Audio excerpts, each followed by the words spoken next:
Finally यो चाहिँ मुगुको र जुम्लाको चाहिँ सिमाना भुलबुले पर्छ। त्यो चाहिँ वन कार्यालय निकिन्छ कार्यालय हो। यो बाटो चाहिँ माथि रारा जान्छ भने यो बाटो चाहिँ तल नेपालगञ्ज जाने बाटो हो। यो हाम्रो यहाँको चेकपोस्ट यस्तो छ।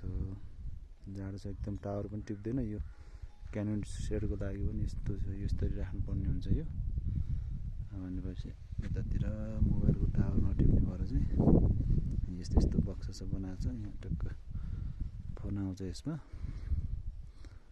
यस्तो छ। यो चाहिँ हाम्रो अहिले नयाँ बनेको भवन हो। यता भलिबल ग्राउन्ड, त्यसमा चाहिँ मान्छे बसिसकेको छैन, भित्र फिनिसिङ बाँकी छ। यो सुत्ने चाहिँ हाम्रो यहाँभित्र, खाना पकाउने यताउता चाहिँ यहाँ खाना पकाउने भइहाल्यो।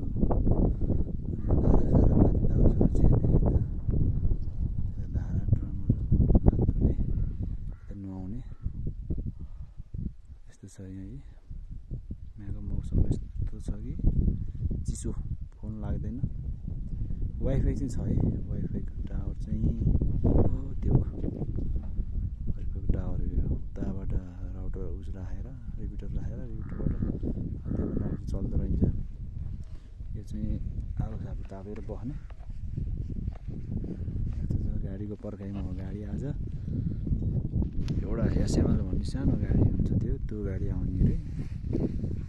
अब गाडी आज मान्छे नभएर चाहिँ गाडी आज नआउने भइगयो। अहिले स्टुडियोको घडीमा 3:54 गएको छ। हामी यहीँ छौँ अहिले।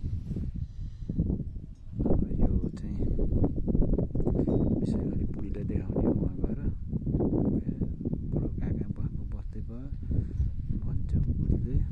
त्यही भएर यो चेकपोस्ट ड्युटी बसिरहेको छ नि यसरी। यस्तो छ अवस्था।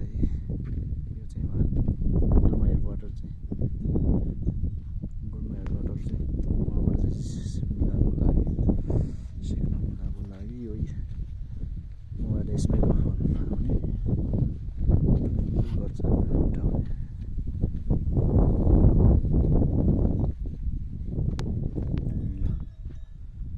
गाडी